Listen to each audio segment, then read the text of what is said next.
Merci beaucoup. Bonjour à tous. Je remercie les organisateurs. Est-ce que vous m'entendez correctement? Je remercie les organisateurs de m'avoir invité. Au cours de ma présentation, je vais me concentrer sur la promotion du bien-être mental des jeunes aux écoles et l'adaptation de nos approches éducatives. Et je vais reprendre ce qui a été couvert hier, mais je vais davantage me concentrer sur le bien-être mental.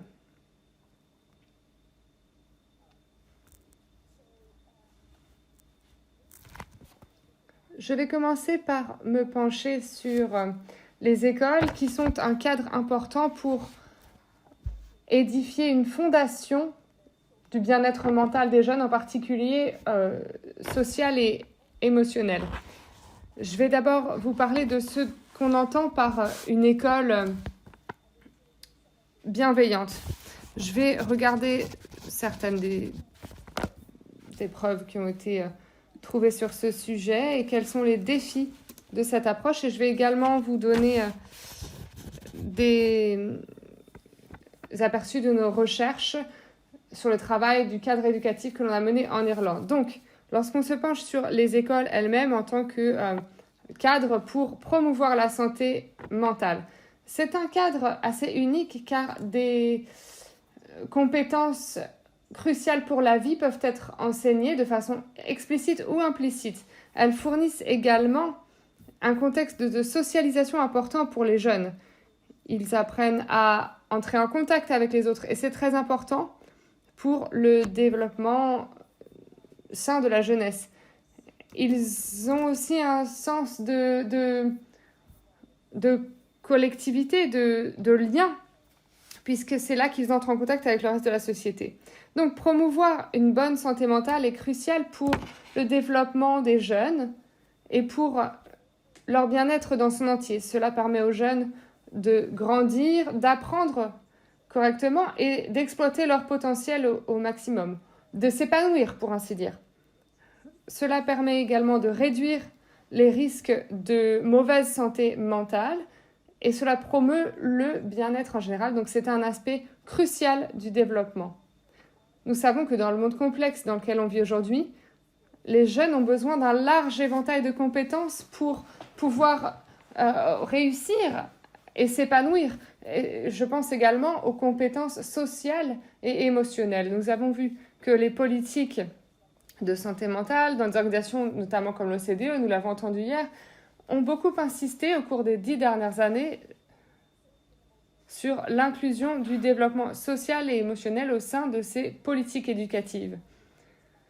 Ils insistent qu'il s'agit d'apprendre et d'enseigner des compétences cruciales pour réussir dans la vie. Donc, comment communiquer de façon efficace, comment travailler en équipe, avoir l'esprit d'équipe, développer la résilience face aux difficultés, développer des mécanismes d'adaptation efficaces et bien comprendre ses qualités, ses forces, ses compétences. C'est très important pour le développement. Je crois qu'on a également prouvé que la pandémie de Covid-19 a eu un impact négatif, en particulier sur la santé mentale des jeunes. Et bien sûr, la fermeture des écoles a contribué à cela. Ces données mondiales montrent qu'il y a davantage de dépression, d'anxiété parmi les jeunes. Nous savons également que ces jeunes, ceux qui étaient déjà en difficulté, ont été encore davantage touchés par cette pandémie. Les jeunes qui avaient déjà des problèmes ou des avantages sociaux. Donc nous devons répondre à ces besoins différemment. Nous devons nous assurer que les jeunes aient accès à de bons services de santé mentale lorsque c'est nécessaire et à des traitements. Mais tous les jeunes n'ont pas besoin de cela nécessairement. Donc comment promouvoir la santé des jeunes et la protéger dans le contexte de leur vie quotidienne? Nous pensons donc sur la promotion de la santé mentale au sens universel pour tous les jeunes et également pour les adultes, nous en avons tous besoin, mais aussi des approches plus ciblées pour les jeunes qui ont davantage de besoins. Cette approche de promotion et de prévention a été soutenue par l'Organisation mondiale de la santé, au cours de ces 10 dernières années, nous devons donc avoir une approche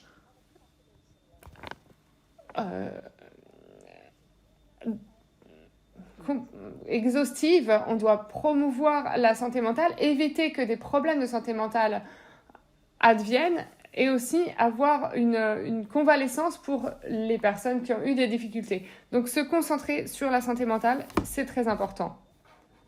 Au cours des 30 dernières années, nous avons commencé à bien mieux comprendre le bien-être et la santé mentale, considérablement. Depuis que j'ai fait mes études, ce domaine s'est transformé. Nous comprenons maintenant beaucoup mieux que la santé mentale est une ressource positive pour la vie entière.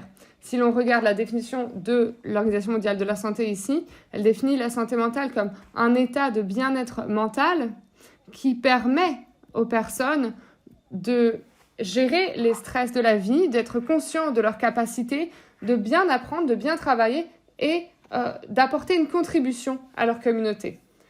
Cette définition est universelle et elle est pertinente pour chacun d'entre nous. On peut voir que le concept de santé mentale positive, de la psychologie positive et la science du bien-être estime qu'il y a deux aspects à cette santé mentale, donc un sentiment de bien-être et une vie satisfaisante, mais aussi la capacité de fonctionner positivement. Nous avons besoin de ces deux aspects et pas un seul. Nous en savons également davantage sur les facteurs qui influent sur notre santé mentale, donc des facteurs de santé mentale. Ce n'est pas simplement ce qui se passe physiquement ou psychologiquement. Cela dépend également du lieu où on vit, notre environnement, notre lieu de vie, l'aspect économique, vivons-nous sous le soleil de la pauvreté. Ces facteurs sont cruciaux et nous les sous-estimons. Nous sous-estimons l'impact qu'ils ont. Il y a donc un équilibre de ces facteurs entre ceux qui protègent la santé mentale et ceux qui augmentent le risque de problèmes de santé mentale. Et aux mesures de la vie, nous devons s'assurer que nous gardons cet équilibre. C'est ce qui est important pour la promotion d'une bonne santé mentale. Nous avons posé la question, d'où est créée la santé mentale ? Eh bien, elle est créée là où nous vivons, dans notre vie quotidienne, dans nos maisons, dans nos écoles, dans nos lieux de travail, au sein de nos communautés. C'est donc là que nous devons promouvoir la santé mentale.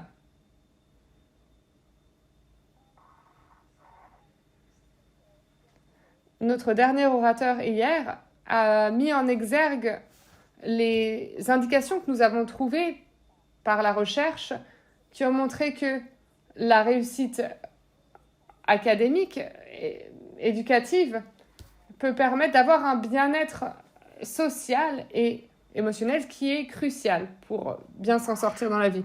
Vous pouvez voir tous les résultats positifs de cela et notre oratrice hier avait montré des recherches universitaires qui le montraient. Donc cela promeut les enseignements académiques, le bien-être des étudiants, cela évite les problèmes de santé mentale, cela améliore les comportements à l'école, réduit les problèmes de comportement à l'école, améliore la relation entre les élèves et les employés de l'école et réduit le risque d'abandon scolaire. Nous savons que l'éducation est un facteur crucial pour répondre aux inégalités sociales et sanitaires. Le ministre nous en a parlé hier lorsqu'il a parlé de l'égalité des chances dans la vie. L'éducation joue un rôle crucial dans cette égalité des chances. Donc, quelles sont les approches utilisées ? La première, je pense qu'on peut différencier deux approches principales. La première, c'est ce qui est basé sur la salle de classe, le cursus. Melissa Slinger, hier, nous en a parlé. Les programmes d'apprentissage socio et émotionnel sont enseignés à tous les élèves dans la classe pour promouvoir des compétences sociales et émotionnelles. C'est universel. Ensuite, il y a des programmes plus ciblés, lesquels se penchent sur des étudiants, des élèves plus à risque de dépression, d'anxiété, par exemple. Nous avons des exemples très probants. Elle a parlé des 5 compétences clés de Cassel. Je ne vais pas y revenir car elle en a parlé hier. Mais chaque fois que je les regarde, être conscient de ses compétences sociales, je pense que si l'on investissait dans ces compétences en classe, notre monde serait très différent. Ce sont des compétences de vie et qui nous permettent d'avoir des liens sains les uns entre les autres. L'autre approche va au-delà de ce qui fait partie du cursus. Cette approche se penche sur toute l'école dans son entier, donc les éthiques de l'école et l'environnement. Nous nous penchons également sur les partenariats entre familles et communautés. Nous avons également des exemples d'interventions qui sont basées sur les résultats des recherches. L'Organisation mondiale de la santé, l'OMS, a mis en place une initiative pour promouvoir la santé dans les écoles en 1998 et des normes ont été revues ces dernières années de concert avec l'UNESCO. L'école doit renforcer ses capacités pour être un cadre de vie sain, de travail et d'apprentissage sain. L'idée ici est d'intégrer la promotion du bien-être dans nos pratiques quotidiennes, dans nos interactions quotidiennes au sein de l'école. Pour façonner tout le contexte, il ne s'agit pas simplement du cursus, mais de tout l'environnement de l'école. Cela inclut également les organisations de gestion et administratives, sinon cela ne va pas fonctionner. Donc les employés, les enseignants, les élèves, les familles, tous y participent. Lorsque l'on regarde les programmes basés sur la salle de classe, il y en a beaucoup, eh bien, les résultats sont très clairs et cohérents quant à l'impact positif au long terme pour les jeunes. Vous pouvez voir la liste, j'ai déjà parlé de ces résultats.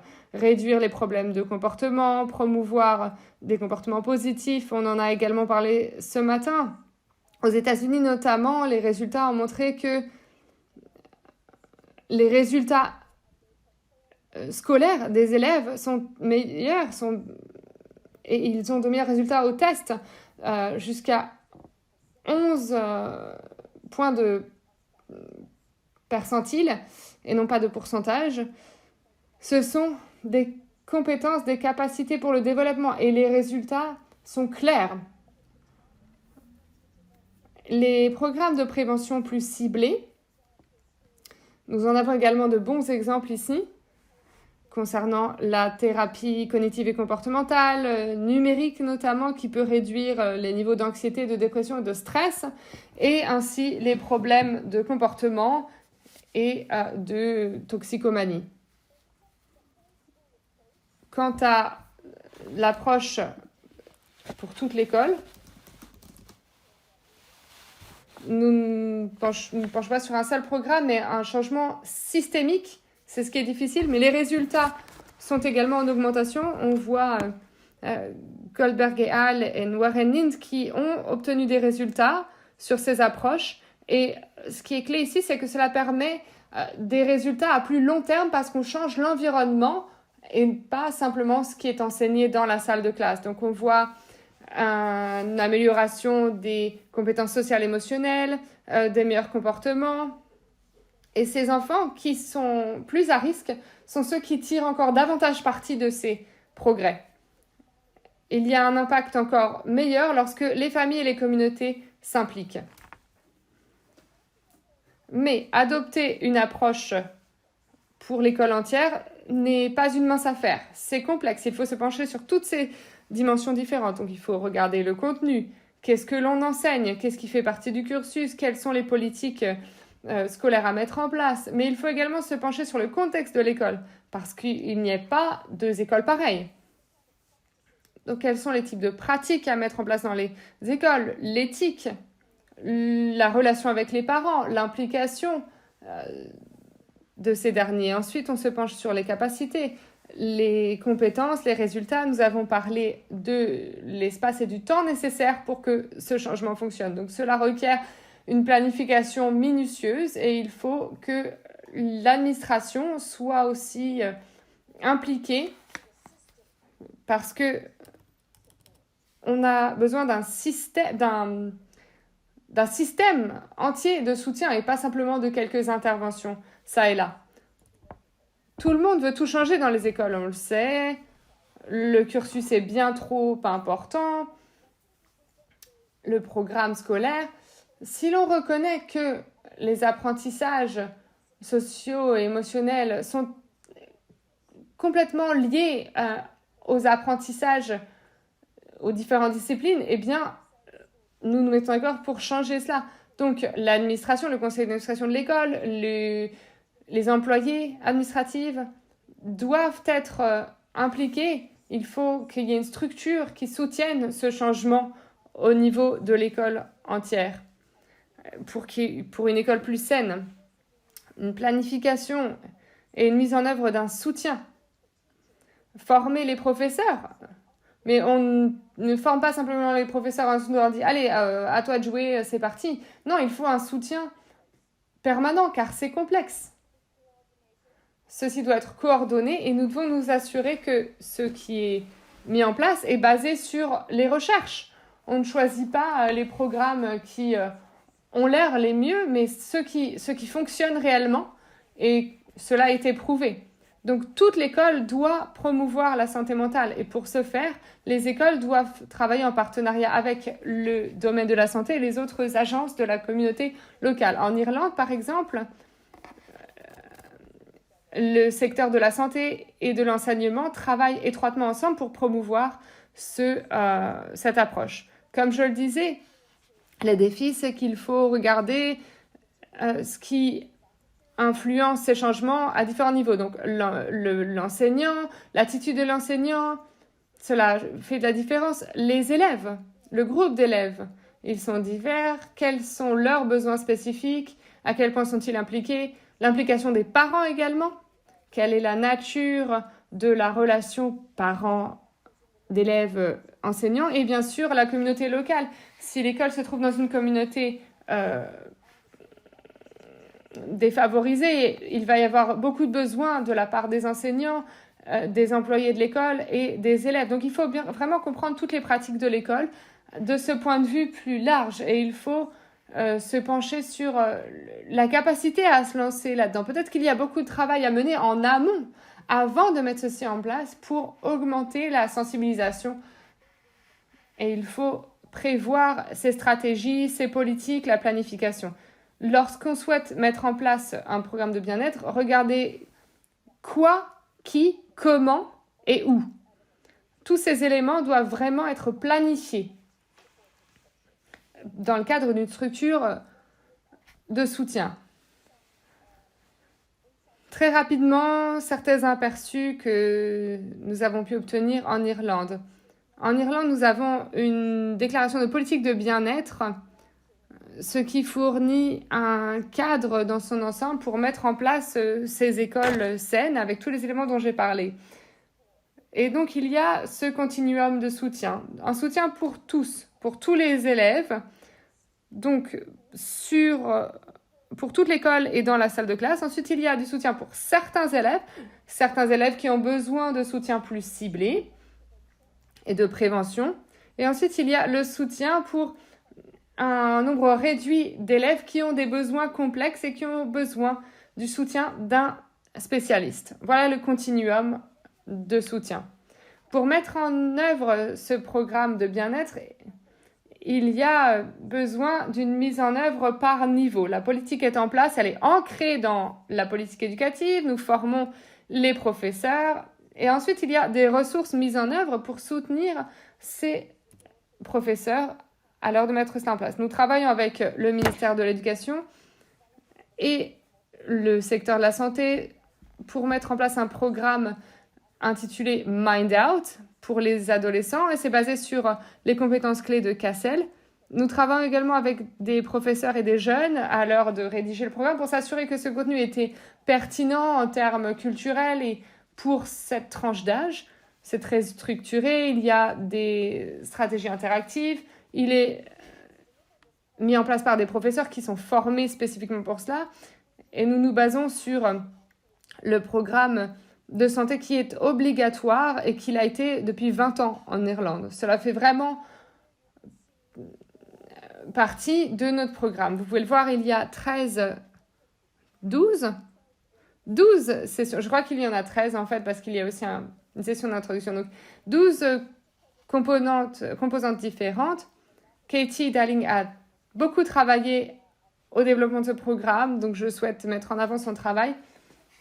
Katie a également lancé un essai aléatoire, un contrôle aléatoire, parce que nous ne savions pas si ce programme allait fonctionner, mais nous savions que dans certains cadres, si ça fonctionnait dans certains cadres précis, ça fonctionnerait partout.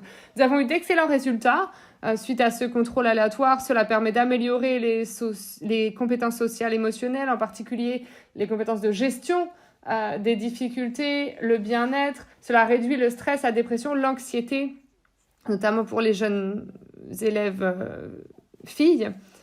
Et ça a duré 12 mois. Donc, on a eu des résultats vraiment probants. Nous avons également revu en profondeur la mise en œuvre. Et cette mise en œuvre, en fait, variait considérablement au sein des 32 écoles pour lesquelles nous avons mené ce contrôle. Lorsque le programme n'était pas mis en œuvre adéquatement, eh bien, les résultats n'étaient pas bons et le programme ne se maintenait pas pendant 12 mois. Donc, s'il n'y a pas une mise en œuvre de qualité, même avec un excellent programme, les résultats ne seront pas au rendez-vous. Donc, il est très important d'investir là-dedans. Ensuite, nous avons mené une analyse en profondeur de 6 écoles pour vraiment comprendre ce qui se passait dans ces écoles en particulier. Vous pouvez voir les différents composants qui permettent au programme de fonctionner. La nature du programme, les enseignants, leur confiance à l'heure de mettre en œuvre ce programme, les étudiants, les participants, c'était des grandes classes, donc c'était difficile. La culture de l'école, le cadre, les politiques et partenariats en place pour soutenir la mise en œuvre de ce programme, bien sûr le processus. Est-ce que tout a été planifié? Est-ce qu'il y a un rétro-planning, un engagement des parties prenantes? Donc nous avons besoin de tous ces éléments pour que les résultats fonctionnent. Les résultats positifs dépendent de la qualité de mise en œuvre. Toute l'école doit être formée, pas simplement 1 ou 2 professeurs. Voilà, je dois conclure, mais il ne me reste que 2 diapositives. En conclusion, les résultats sont là. La recherche a prouvé que la mise en œuvre de ces programmes basés sur les compétences, la mise en œuvre d'une école saine, que ce soit ciblée ou dans son ensemble, mais il faut mettre en place les deux vraiment. Créer un environnement de soutien dans toute l'école, c'est crucial. Et bien sûr, la qualité de la mise en œuvre. Nous devrions mettre en œuvre ce qui a été prouvé et fonctionne. Est-ce qu'il y a des recherches qui ont montré que ces programmes, ces approches fonctionnent? Choisissez les programmes les plus efficaces. Faites attention à ce que ces programmes soient égalitaires. Est-ce qu'ils fonctionnent pour les élèves qui sont les plus défavorisés, qui ont le plus de difficultés? Des pratiques et des politiques ancrées dans le cadre de l'école pour que ce soit faisable. Il faut que ce soit aussi flexible et personnalisable, adapté aux besoins des écoles, parce que comme je disais, chaque école est différente. Une bonne mise en œuvre, c'est crucial. Avoir les bonnes formations, les bonnes ressources, le soutien continu nécessaire, en particulier dans les cadres où il y a peu de ressources, lorsqu'il y a beaucoup de demandes, c'est là qu'il faut davantage de soutien. Et ensuite, si l'on investit dans une universalisation de ces politiques éducatives qui créeraient des environnements scolaires positifs, cela donnerait à nos jeunes la capacité d'avoir de meilleures compétences de développement et de s'épanouir. Et ce serait également un meilleur cadre pour les professeurs et pour les parents. Merci beaucoup.